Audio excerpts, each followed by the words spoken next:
Hey guys, good morning. It's March 19th, 2020. Checking in for Brawl Street. Michael mentioned I'm his father, so I guess we'll call me Hop67.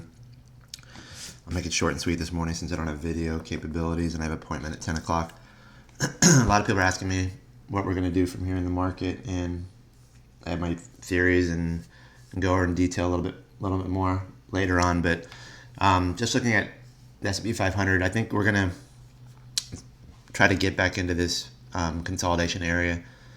Longer term chart here, we're looking at a 10-year, but I think we're eventually going to drift down into this. We're just so oversold, and there's so much fear and momentum to the downside that anybody that's in volatility indexes, I think you're playing a fool's game here. We've gotten into this wedge and past it, and I think you've overstepped these long-term ranges, and you're going to kind of try to pull back to them. The problem with having a long volatility stance here is that I believe that any type of news that's going to come out is going to be possibly positive, and you could really get some whiplash here to the upside. I think as earnings and everything start to filter in, that's where you're going to get the drift down to my 195 target on SPY, which puts you into this longer term consolidation phase here. I think upside's very, very limited here. I think you're going to see a lot of asset shifting.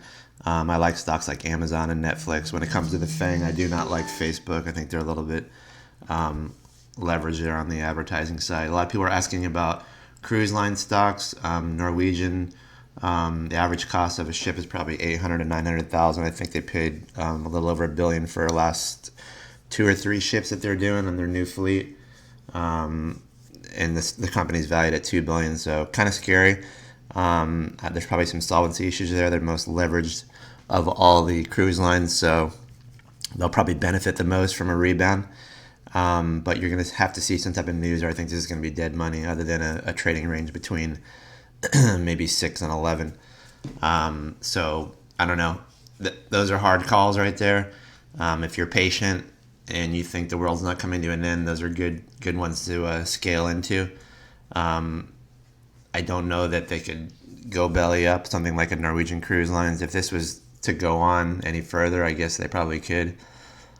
Like I said, they are the most leveraged out of all of them. A lot of people are asking about gold. I think what you saw in gold was a lot of back and forth, really quick whipsaw action as well. I think you saw people just liquidating anything when the market was tumbling, so we couldn't really get a good gauge on which direction gold was going in.